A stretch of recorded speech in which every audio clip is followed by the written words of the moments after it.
প্রতারণা করে তারা সরকার চালিয়ে যাচ্ছেন। তারপরও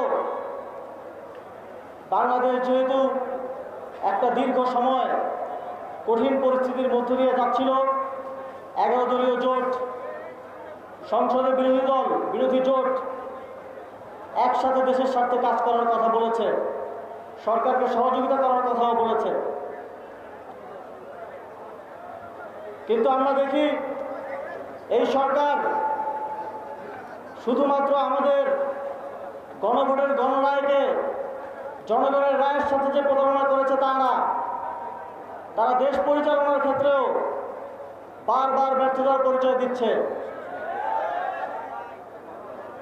আমরা দেখছি বিগত 17 বছরের আওয়ামী শাসনামলে যেই গুম খুন ঘটেছে এবং সর্বশেষ জুলাই গণঅভ্যুত্থানে যে গণহত্যা সংঘটিত হয়েছে, সেই গণহত্যার বিচারেও কোনো অগ্রগতি নাই।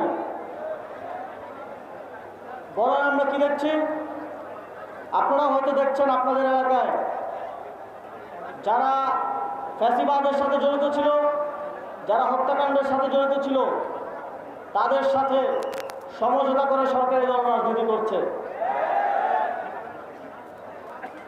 আমরা দেখেছি এই দেশের জনগণের যে জীবন দেওয়ার কারণ গণতন্ত্র এবং এই রাষ্ট্রের একটা সংস্কারের মধ্যে দিয়ে একটা সুন্দর বাংলাদেশ গড়ে তোলা, সেই সংস্কার তো সরকার করেই নাই, করছেই না।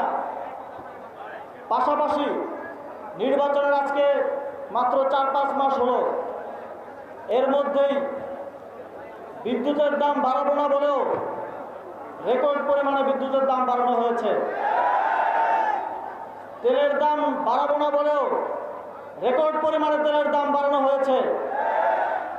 আগে আমার দেশের জনগণ, আমার দেশের মেহনতি মানুষ যেই বাজার 100 টাকা দিয়ে করতো, সেই বাজার এখন 150 টাকা দিয়ে করতে হচ্ছে। সুতরাং এই স্বল্প সময়ে বিএনপি কিভাবে দেশ পরিচালনা করবে, কতটুকু তারা সফল হবে, সেইটা কিন্তু আমাদের সবার দেখা হয়ে গেছে। আওয়ামী লীগ অনেক অত্যাচার, অনিয়ম, অন্যায় করেছে। তাদের